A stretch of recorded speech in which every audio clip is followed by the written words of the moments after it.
Respected senior, dear colleagues, Assalamu alaikum. I am Dr. Nabila from BMTC. For next talk, I would like to call Dr. Shavana Shahid, who is consultant hematologist, assistant professor in pathology, section head cytogenetics lab at Shifa International Hospital. She received specialized training in cytogenetic and FISH in leukemia at Cancer Research Center, University of Chicago, under ASH VTP program. I would like to invite her to stage to present her thoughts on novel insight, the diverse role of MLL KMT2A gene alteration in acute leukemia. Assalamu alaikum. Bismillah ar-Rahman ar-Rahim.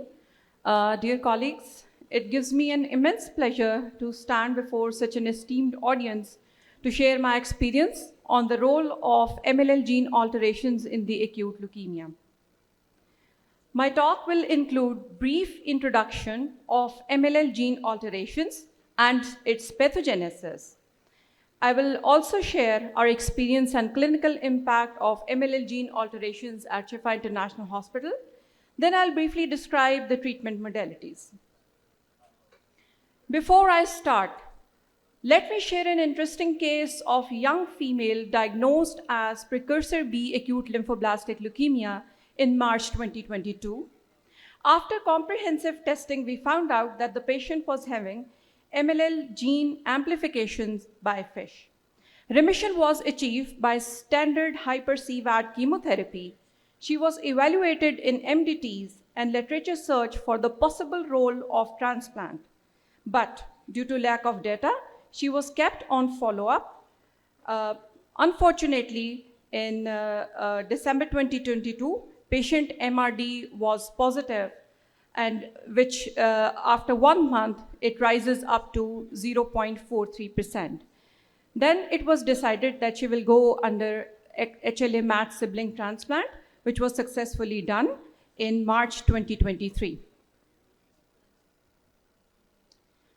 So with this, moving on to the brief description of MLL gene, its role in normal hematopoiesis, and how it contributes to the pathogenesis of acute leukemia. MLL stands for mixed lineage leukemia gene, which is also known as KMT2A gene. This gene is crucial for maintaining the normal hemopoiesis, and it is located on the long arm of chromosome number 11 at position Q23. MLL gene alteration can lead to aggressive leukemias in children and adults, and it is detected by conventional cytogenetic studies, FISH using the break-apart probe, or we can use the dual fusion probe for proper gene partner, PCR, or gene sequencing. Gene alterations include abnormal fusion genes as a result of translocation, that is, we call it as gene rearrangements, or gene amplification, or MLL gene deletion. This slide is for PGs and technicians that how to interpret these signals. So, as you can see here, this is a normal pattern, this is a metaphase FISH, and this is interphase FISH. And it is the normal gene is represented by disomy of MLL gene, that is as represented here by 2 fusion, that is yellow signal. So whenever there is translocation or gene rearrangement, this yellow signal will break into yellow and red separate signal. So this is representing MLL gene break apart signal pattern. This is red and green separate signals. So if we talk about the MLL gene amplification, so the number of yellow signal increase, that is more than 2. It can be 3, it can be 4, 5, or 6. MLL gene deletion, we can see only 1 fusion gene in interphase nuclei. So this may represent the loss of MLL gene or the monosomy 11, that is the loss of 1 copy of chromosome number 11. So now moving on to the brief description of MLL. Here you can see that it has almost 54 gene partners according to the Atlas of Genetics, and 75 recurrent translocations. So it is not possible for a single test like PCR to detect all the translocations, whereas FISH is a better investigation because irrespective of gene partner, it can readily detect the gene rearrangement. Now coming to the role of MLL gene. It is expressed in more tissues, including the myeloid and lymphoid. Being an epigenetic modifier, it regulates the gene transcription, including the Hox gene through H3K4 methyltransferase activity. And it allows the target genes to be poised for transcriptional activation by RNA polymerase II. And it has an essential role in embryonic development and also as a regulator of growth of hemopoietic precursors. So deep down, MLL function within the context of a large multi-protein complex along with other epigenetic markers, as you can see here, MOF, menin, LEDGF, MM40. So with these, which are required for the maximal enzymatic activity, this core complex is shared with H3K4 methyltransferase. So each component is required for full activity of the complex, contributing to the transcription of important genes, that is the Hox gene expression. And it also regulates the cell cycle regulatory genes. That is why in the treatment of such leukemias with MLL gene expression, cyclin-dependent kinases inhibitors are also used. So after this understanding, you can well appreciate that how it causes leukemia.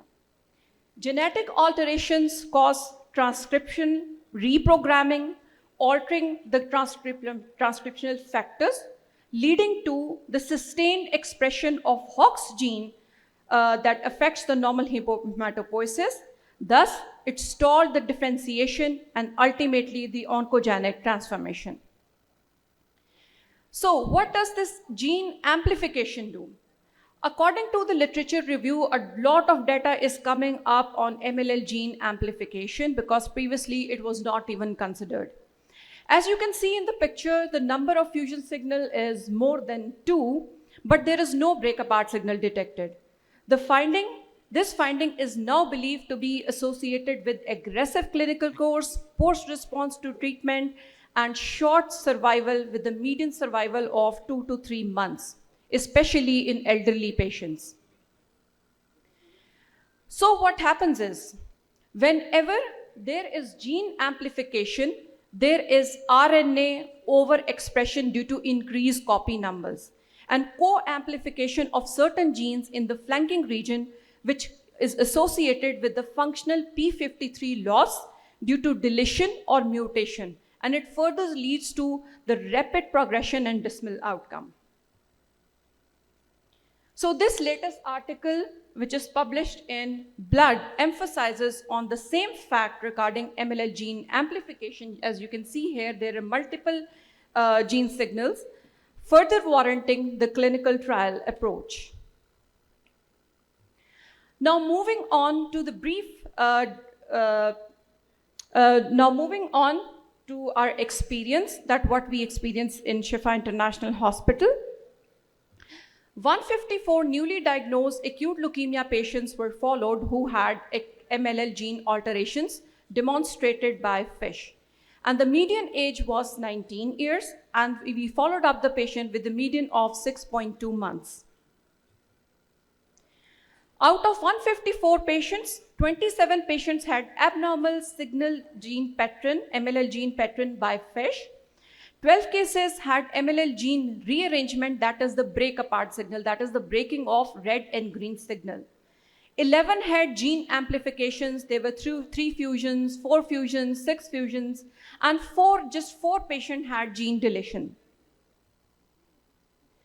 So this table is showing our results, that is the MLL gene alteration disease-wise. MLL gene amplification was common in BALL.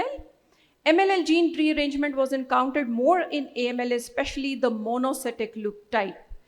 and in infantile leukemias. And no atypical signal were identified in early T precursor ALL or mixed phenotype acute leukemia, as these diagnoses were rare. So we had no experience with those. So after excluding patients who were lost to follow-up, mean and SD reported for normally distributed variables, median and interquartile range for skewed variables were calculated. And as you can see here, the patients with abnormal MLL cases had a relatively higher platelet count. So it was not that dropped down in these patients. And overall, shorter duration to achieve CR1, the first remission. They go very well in the first remission, no MRD positive. However, their progression-free survival was significantly lower. That is, they were quick to relapse. So, this figure shows the survival analysis determined by the Kaplan-Meier curve of our patients.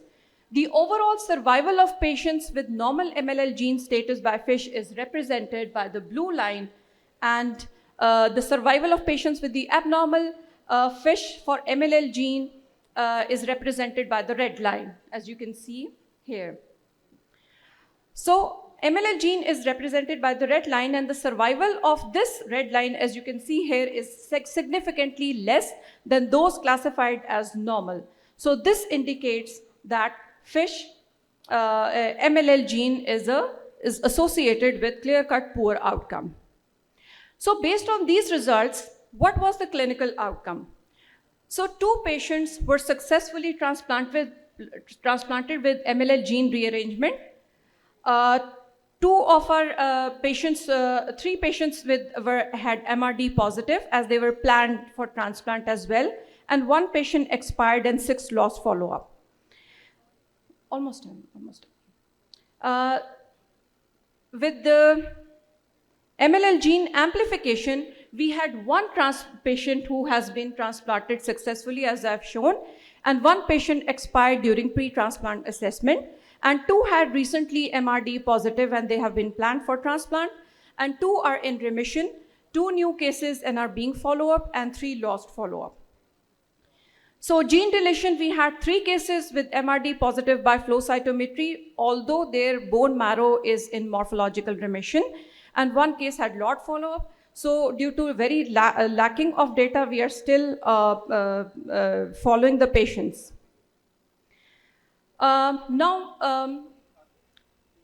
Lot of researches were published on different methods used for the detection of MLL. However, interesting latest publication shows that FISH improves the identification of the copy numbers and the rearrangements.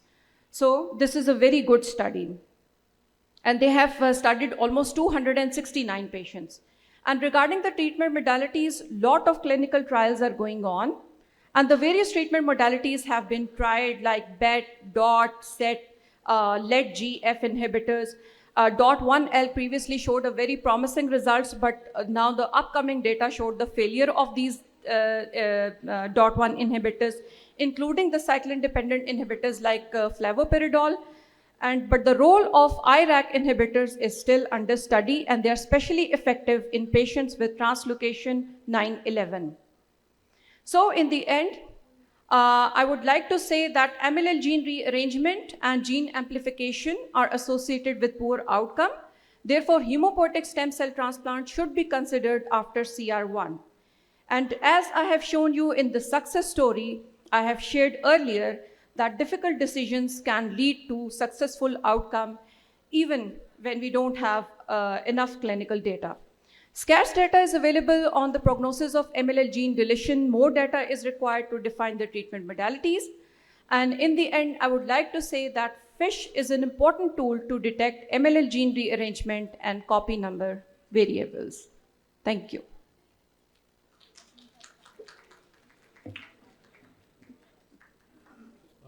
Thank you very much.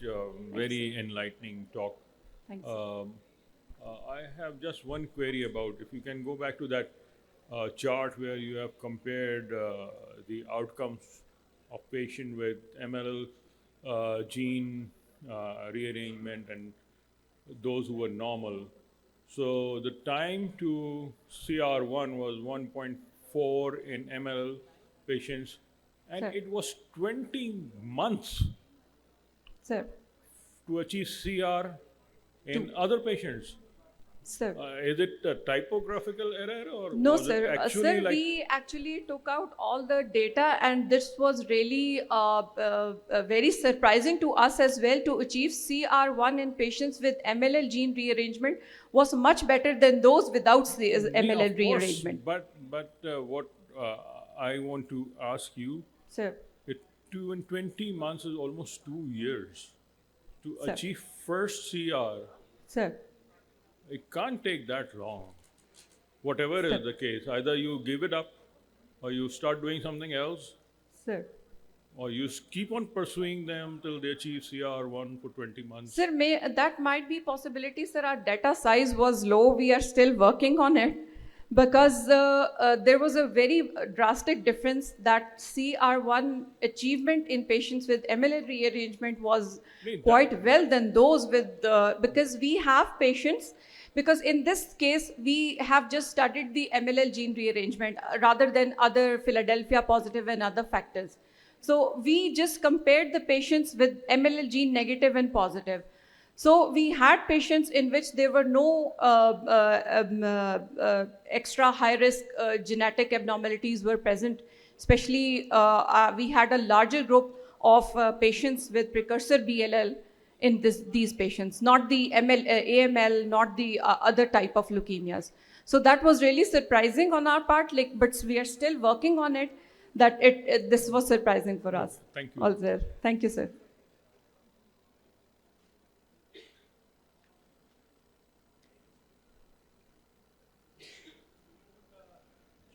Thank you very much. Excellent talk. Thank you, You showed a lot of mutations in this MLL gene, meaning that thereby that PCR is not a reliable marker, a method for detecting MLL gene. Sir. Should we go our fish only? Is that the sir, message? Sir उसमें ये है कि जो PCR हमारे पास पाकिस्तान में इस वक्त available है वो यूजुअली टारगेटेड पीसीआरस हैं, क्योंकि उसमें ये होता है कि we are targeting 411, 611, 911, 1011 like MLL, AF4, AF6, AF9, but due to the fact that it has so many gene partners, so FISH just detects the MLL हैं, आप rearrangement लोग जगह ले लें irrespective of अपनी gene बात। partner. Teams- So yes, as a screening, we जो- can जो- do जो critical MLL, teams but हैं, MLL are जो by teams हैं, PCR, जो but it critical is very, very targeted. We found it that MLL by FISH is a better modality to अस्सलाम वालेकुम, क्या investigate हाल the है आप gene लोगों का? Best of luck। rearrangements. जो teams हैं, मैं Thank you. Thank you, sir.